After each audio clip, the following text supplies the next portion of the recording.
attack, and then I'll be finish up here. Yeah, okay, I should get right around there. So this is where they did an analysis and looked at, people who were at low risk, just divided them 50-50. People called them either low risk, which is the second row here, or high risk. And it is true in the low risk group, the prevalence of CAC was 13%. That's this column here, but the number of events was only 3, as opposed to people who were in the higher risk element. The CAC prevalence was 45%, and there were 64 events. So basically, nearly all the events were at the higher level of cardiovascular risk. And so, what I'll show you just a little bit is a slide that Phil Greenland, and some of you may have read the article in Jack last year, but kind of proposing how we should think about this in terms of using the risk and the CAC score to guide treatment and specifically statins.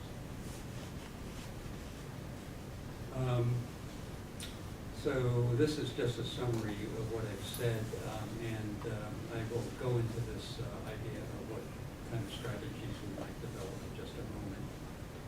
Before I do that, I wanted to share with you a brand new, this was just published this month, and it's basically about the relationship of coronary artery calcification score with echocardiographic findings. And this is very, very interesting because it shows that coronary calcification is related to higher LV mass, higher LV end diastolic volume, and systolic volume, and left atrial volume. And moreover, and I'll show you in this next slide here, if you look at change in the CAC score over those 10 years, it's associated with increase in LV mass pretty directly, but it's only significant in blacks and not in whites. So this is a whole new, as far as I know, it's a pretty new finding, and it's like, holy cow, what's going on here now? Something very interesting that I looked at with Kristen Vivens Domingo, who's Sure, also yeah. involved in the study. Yeah. When I was a fellow, we looked at LV mass and its and its association with the treadmill times. And we found that it's a U-shaped curve. And so when you have low treadmill times, so you're not able to exercise for whatever reason, you have increased LV mass, which would be the pathologic hypertrophy. Right. And then people who are at the other end of the spectrum, the ones who are at very, very good times, who are athletes, also have increased LV mass. And this U-shaped curve, the blacks were almost all in the lower end, Right. and the whites on the other side. And it was mostly women who were significant. Oh, that's interesting, Yeah. yeah. It's, So this is, I think, my final slide on the coronary calcification, and this comes from a publication from Phil Greenland last year. And it's basically starting to, kind of put all this together and combining cardiovascular risk with coronary calcification, and also giving you it helps to give you some guidelines as to when you might need a coronary calcification score. So specifically, I mean, the point here, and this is, based on the type of thinking that I've been sort of showing here, is that if you are at low risk, you probably don't need to measure coronary calcification because in this scheme of things, you wouldn't be recommending a statin. And granted, you're going to miss a few people when you do that. At the high end here, if you're at very high risk, then you don't need to do coronary calcification because you've got to treat anyhow. I mean, you're kind of compelled to treat. And it's in these intermediate ranges that the coronary calcification in this scheme would help you make a decision. So if you're at this lower mid-risk and your coronary calcification score was 0, then you probably wouldn't treat. If you're in this higher risk area, then you probably would treat if your coronary calcification score was greater than 0. So these kinds of schemes, and that's why I say we don't really have a guideline, at this point. But I think we have a lot of studies that are feeding into the way a clinician might think about it. It probably would be helpful to have a guideline, but they're just not really there at this point. And I think, as you can see, the cardio data helps us inform these types of thinking schemes that are going on. So, Hattie, I'm going to skip the whole blood pressure part of my thing because I don't have enough time. Maybe we can talk about it some other time. It's very interesting, but basically, if somebody's got hypertension at a young adult age, my opinion is almost like an emergency. You should get people's blood pressure back to normal. And I've got these slides from other type of work I've been doing with national trend data, but I want to show you 3 slides here, and I'll end with that are really kind of scary. So this graph here shows the upper line is the number of deaths, the trends in number of heart disease deaths since 2000 to 2017. And what you see here is that went down until about 2011, and it's been going up since then. It's actually going up 50,000 more deaths in 2017 than in 2011. That's about a 9% increase. At the same time, and this is something I published on some years of 2000, based on about 3 or 4 years ago, coronary heart disease mortality had been going down gangbusters for a long time, in particular early this decade.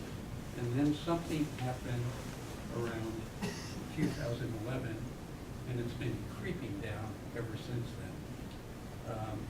It's really slowed down. I think my next, no, it's not the next slide, but basically it was going down at the rate of 3 to 4% a year prior to 2011. Now it's way less than, it's going down 4% every 6 years, way less than 1% a year. You can say the same thing about stroke. It's got the same kind of a picture. Now, this, I took that same graph and truncated the number of deaths so you can really see how the number of deaths has been going up. But you ask yourself, why is that happening? Because the population, the number of deaths going on, up 9%, the rate is not doing much. The population is not going up 9%. It's going up, maybe around 3% or so. And the problem is that most of the coronary heart disease mortality, and you can say that for all of cardiovascular mortality, is concentrated in the 65 plus age group. So here's what's going on. I better just get a swig of water, and I'll be done in a minute.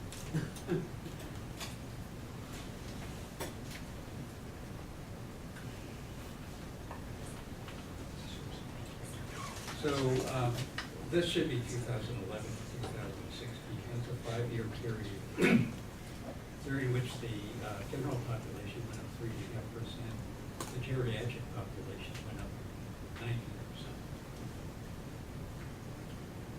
And if you take 6-year periods starting from 1999 to 2005, that age group went up about 7% in size.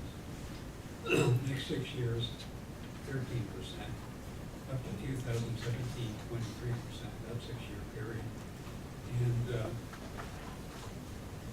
Census Bureau projects that from 2017 to 2030, another 44% increase. Which means, unless something really amazing happens with cardiovascular disease prevention, there's going to be a huge increase in the burden of it. And that almost no matter how well we're doing. And that's frightening. Yeah, I'm going to finish with that. No, it's not a happy message, but I think most people don't think about that. Well, you have a hypothesis about why that is. What do you speculate? Why what is? Why the rate is. Why it's stopped for race. I think most people certainly think major contributors, and we don't have proof that the association with the epidemic of obesity and diabetes. And, it may have gotten, it needs a while for those things to kick in. And then you also had, I think, in the first decade, certainly a proliferation of the use of statins, which may have blunted some of it. But basically, it takes a while for these things to take hold. And the other thing, it's part of that Wall Street Journal article, is that the rate's actually gone up, increased in 45 to 65-year-old people over the last 6 years, about 2%. So Could you that's say going up. more about the 45 to 65, it's just a little hard to hear you. Yeah, I'm sorry, the coronary heart disease mortality rate has increased in that age group over the last 6 years, which is not happening. And we just got data from the Office of Statewide Health Planning and Development that in the year 2017, there were approximately 100,000 hospitalizations in California under the age of 65, so Mhm. 1/3. Yeah. David, that's an area we're looking at very carefully, because when you look at, we followed these 8,200 patients over 9 years, and if you look at the use of aspirin, beta blockers, statins, preventative treatments, they got better and better. By the end of the 8-year study period, 70% plus were getting triple, quadruple therapy that we would, regard as being, should have reduced death rate. So it does open up the question, and that's the area we're involved in, CV residual risk factors that are not being identified. And, we recently at Duke, the Clinical Research Center with Ann and Navarro, we looked at some recent, we kind of went back and looked at NHANES data and looked at trigs. And remarkably, the risk of CV death didn't start at trigs of 200, 250. It actually started at triglycerides greater than 81, which we would regard that as normal. And I think part of this, as we've looked at these numbers, the average triglyceride levels are rising, and we think that's related to diabetes and those other risk factors that tend to drive it. But it's obviously an opportunity to start looking at other sort of areas that perhaps were not thought of traditionally yet, are, together with the aging population and more type 2 diabetes, are driving this pattern. But it is pretty alarming when you look at the rate of the increase of the last 5 to 7 years. It's actually the highest rate of increase in the last 50 years have occurred in the last 5 to 7 years. Which is that specifically, what rate are you talking about? The rate of CHD death. Yeah. The rate of rise has increased more rapidly Yeah, than previous. but the reason, primary reason is because of the, what they're calling the silver tsunami, I think. Yeah. Yeah. Which is, it's really scary in terms of healthcare. Could you just go back to the slide that showed the changing, your point, I think, was about the changing slope, right? Oh, sure. When it's age adjusted, the one, that one. This one here? Yeah. So the bottom line is the rate, the age-adjusted rate. And, it's hard to fully see here, but you can kind of see it. It was going down at a substantial rate, more than 3% a year, till just about 2011. And if you look at that, it's almost flat. It's only a 4% difference there. Is it possible to get your slides? We usually post the slides. Is that okay with you, Steve? Did you want to make that one motion? You said that it was supposed to. Oh, yeah, I and can then make that, send it sure. back to us then. Sure, Thank yeah. you. Well, thank you so much for you. stating the facts, as the detrimental facts before us. And I think that, that there are these biomarkers now that can score that might help us predict a little bit earlier. But practically, how do we translate this into our society? We're starting to think about it. But Dr. Sky is going to share a little bit about military microcosm, and then we'll do questions at the end to save time. So that's okay. Thank Okay, you. yeah, great.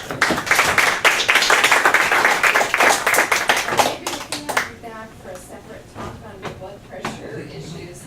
I have to say, yesterday, Dr. Joe Sky from Travis Air Force Base and the cardiology there was with me in Sacramento when we met with the U.S. Surgeon General, and I thought it was really amazing the dialogue Dr. Sky had with Dr. Jerome Adams. It was, I think, very compelling, talking about the scientific work that created this CT.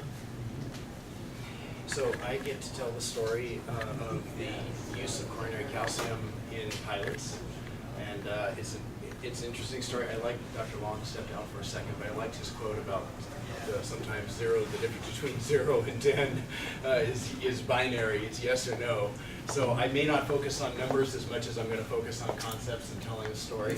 So I want to tell the history of coronary calcium in the context of aerospace medicine safety and how it was used for a very unique purpose, not necessarily for the medical outcome of the pilots, but for the safety of flight. And I want to talk about how the individuals who did this, my mentors, some of which are still alive, were mixed with a type of science that most medical people don't have the opportunity to be exposed to, and that's high reliability science, and I'll explain some of that in a second.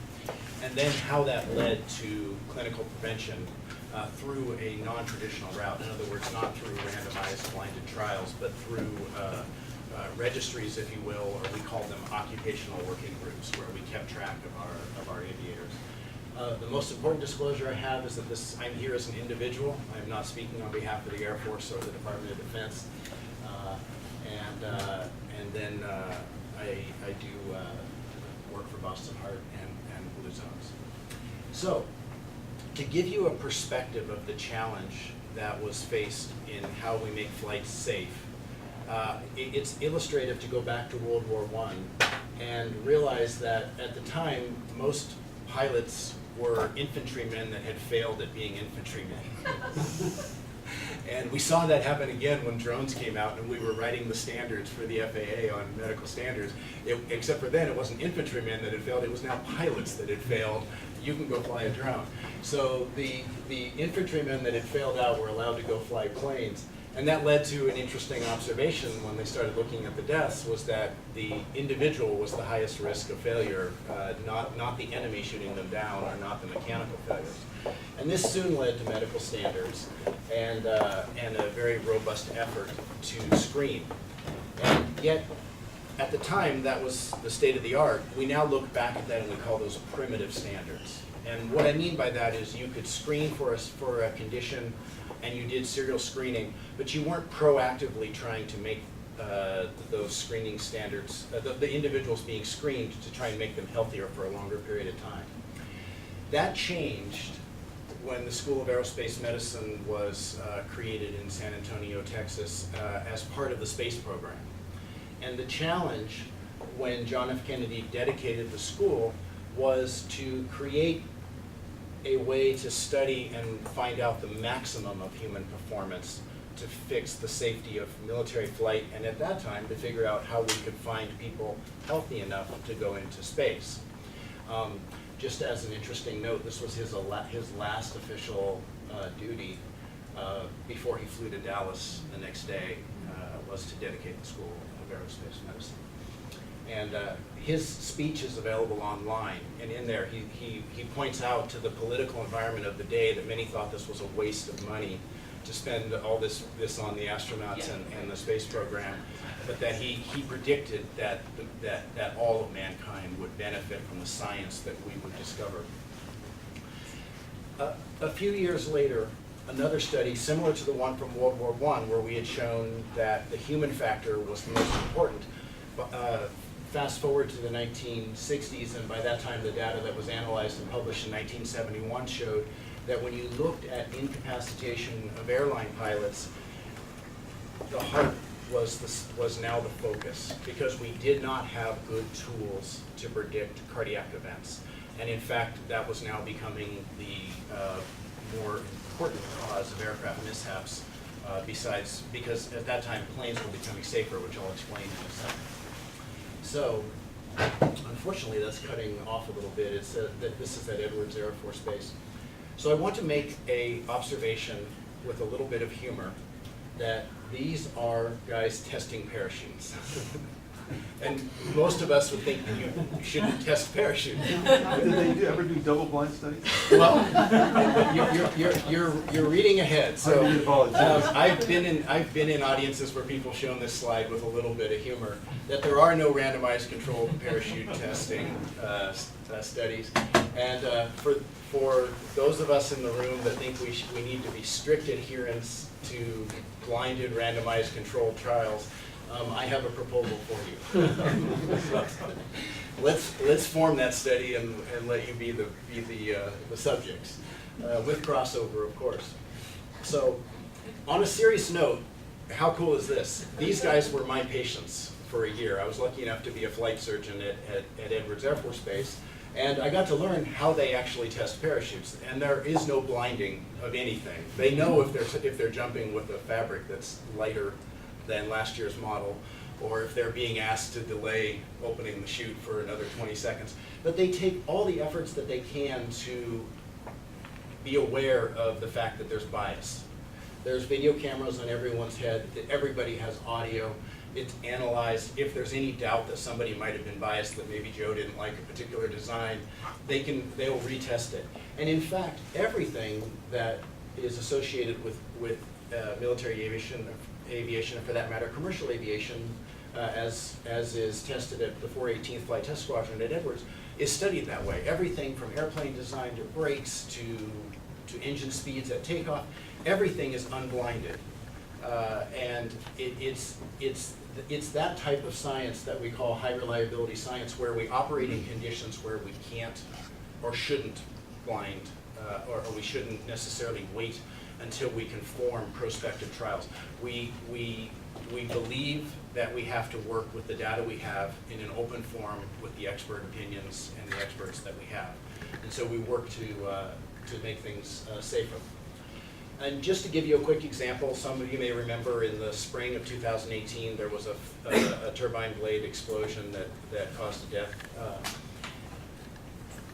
In a matter of weeks, because of the way that data is shared in the industry, the CFM, the consortium that made that airplane with a French company and General Electric, working with the FAA and the European Aviation Safety Administration, were able to analyze all of the 30,000 engines still in flight, look at the data from the inspections, look at the 800 million flight hours that they had data for, and look at the maintenance schedules that the 500 airlines were using, and they were able to recommend a tighter flight or a tighter inspection schedule to predict that metal fatigue.